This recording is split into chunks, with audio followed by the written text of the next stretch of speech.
Hi, this is Marcus. What I'm going to do is go ahead and show you how to take the sketch groove that you do in iMachine and bring it into the machine to do some further expanding on what you've done.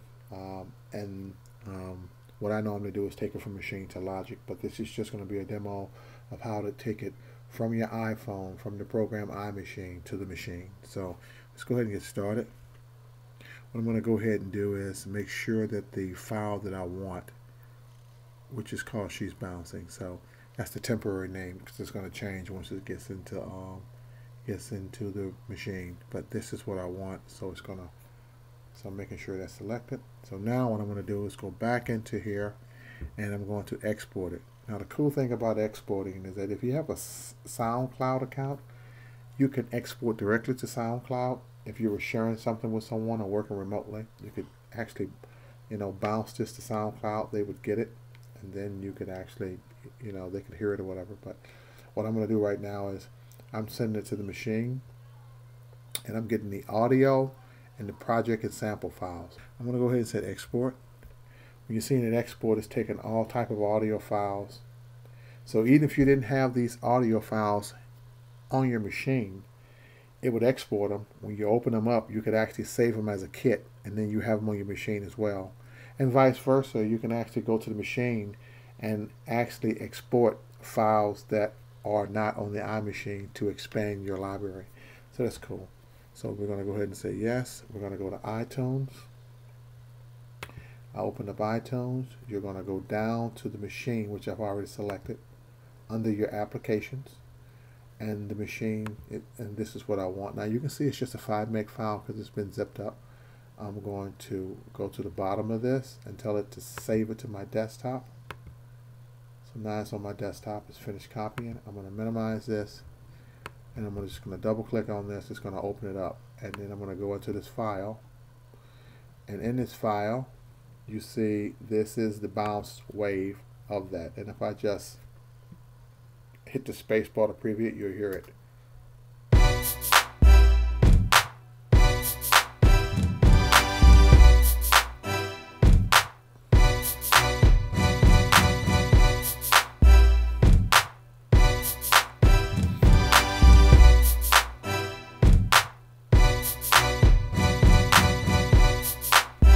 So it's basically just 8 bars is what it is. So now you can see the kits that it actually used. It used one from True School and Swag City. They released Swag City as a kit for the iMachine, but not for the machine. So I don't know why they didn't do that, but they didn't. So I'm going to go ahead and just double click this. It's going to trigger the machine, and it's going to import all of it into machine with the same tempo and everything. And it's going to give me the kits. I'm just going to rename the kits, and then I can add different things with it. I'll show you how it is.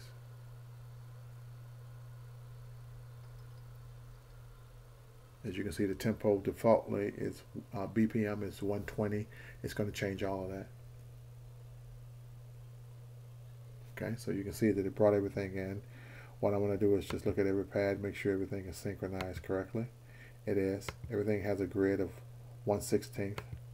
I don't need this here because I have my own stuff on there, so I'm just going to reset that pad to 0. And then we're going to this right here. Now this is a recorder. I didn't do any kind of recording, so I'm just going to reset that. And I believe these are my percussion pads. They are. So what I'm going to do is rename this and call this something because I want to keep it. So I'm going to rename it and call it LaShaw Drums 1. And then this looks like this is more like strings. So I'm going to rename this one and call it LaShaw Strings. And then this is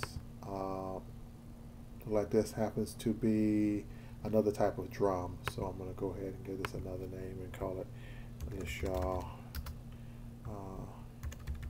Kicks and Snares. Okay, so those have been saved. Now if I just go ahead and just play what it brought in, I'm going to add some swing to it because it didn't have any swing. So I'm going to add 5% swing to the overall project. And I'm just going to play it and let you hear it.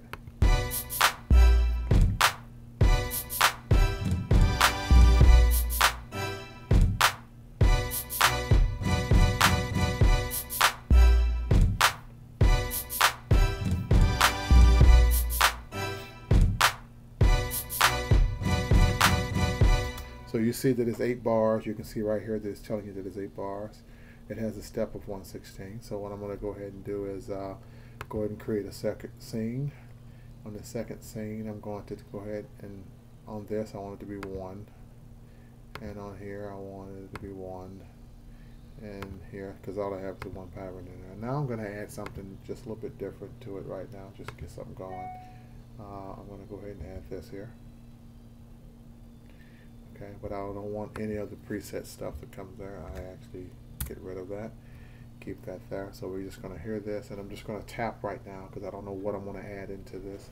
Just going to just go ahead and tap it.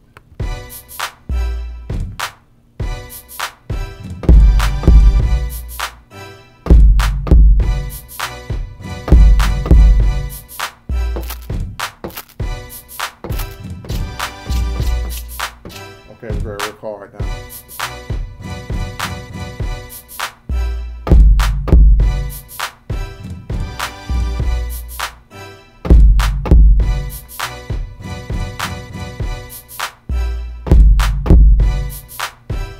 Now you see right now there's a mistake if you record on top of each other.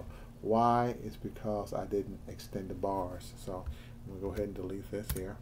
Extend it out to 8 bars. It's got to match, or else what you'll get is you'll get a repeat.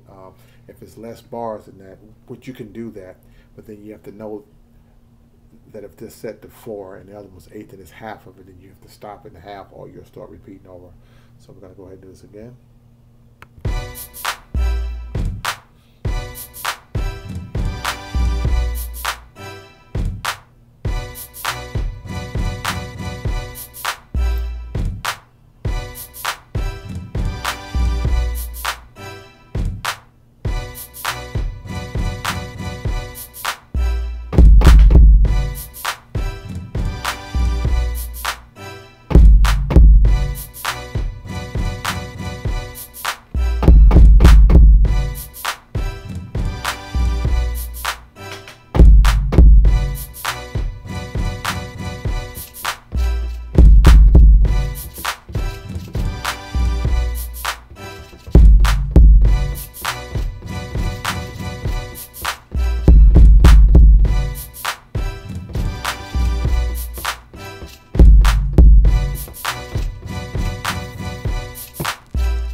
Stop, and you hear the static noise. That's the pad I just hit right here called Noise Beautiful Dirt.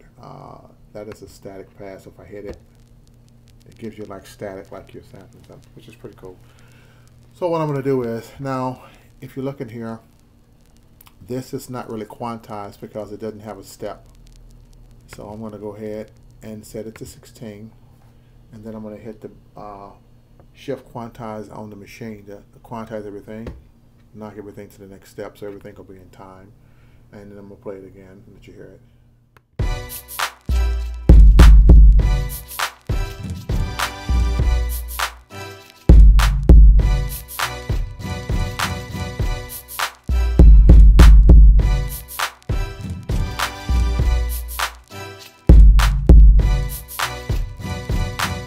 And what you actually have is, one of the cool things about it is that you can control each of the sounds by panning them or the volume.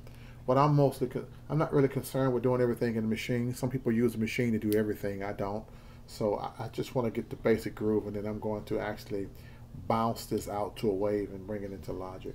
One of the cool things is that I'm going to go to another pad here, and I'm just going to go ahead and take something that I've already created. Let's see what I got in here. Okay, and I'm just going to go ahead and delete these keys. And I can actually not have to tap it on the machine. I can just go to the keyboard, turn the keyboard on, and play it as well.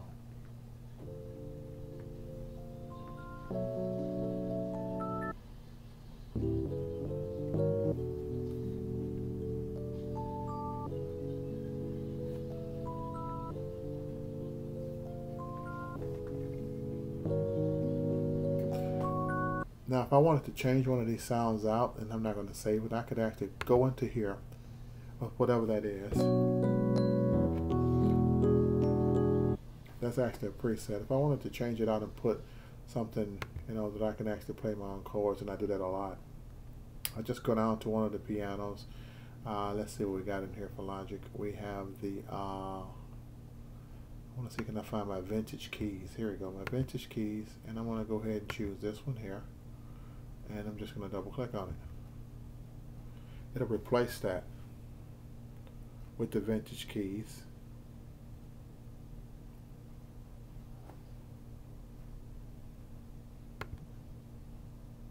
Replace it. There we go. So now it's got keys that I can actually play myself.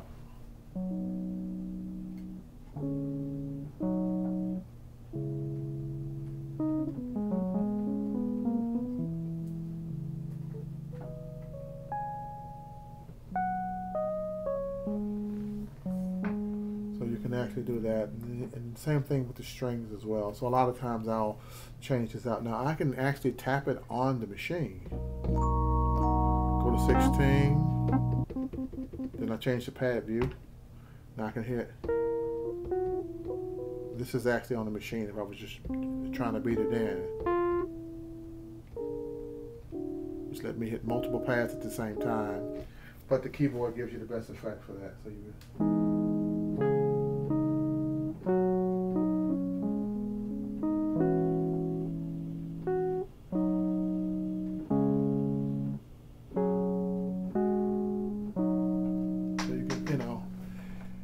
you can do different things with it. So that's just the machine in a nutshell, bringing the project over. So basically, this is not going to stay. I don't like it. I just want to show you how it actually works. So I'll reset that, and I'll reset this, and I'll build from there something else to go with it. But if I just go from here and do both the scenes and hit this.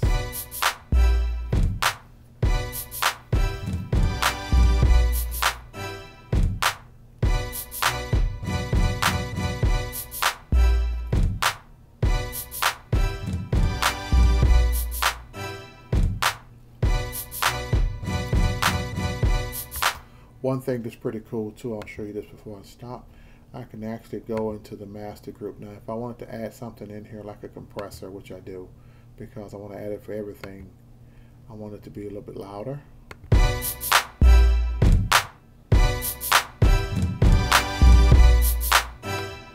And I got that, and I can go to the second one for master. Right, and if I wanted to add some type of reverb, now that's plugins I can go ahead and get, like from the Reflector. You know what? Let's go to Guitar Rig and bring this in real quick, and then I'm gonna just go ahead and shut it down. I'm in Guitar Rig, so there's no preset that's set. So now I'm gonna go into sound effects. Let's go into let's see, effects. Let's go to the acoustic. We're gonna go with this right here. Okay, that's going to be the effect that I'm adding. So that's what it's actually using. And if I play it.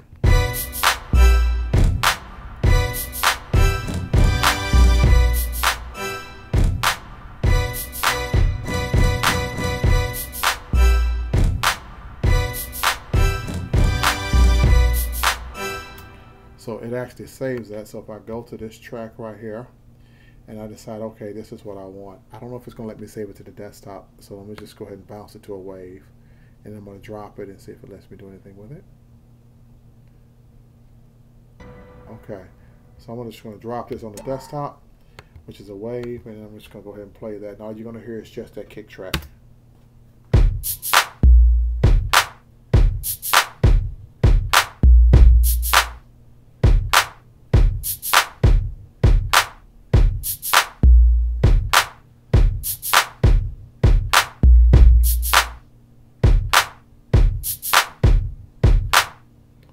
And what it actually does is it actually, brings all the effects and stuff with it. So what I do is I drop them to waves, bring them into Logic, and then build everything else around them. So just wanted to show that. Thanks for watching.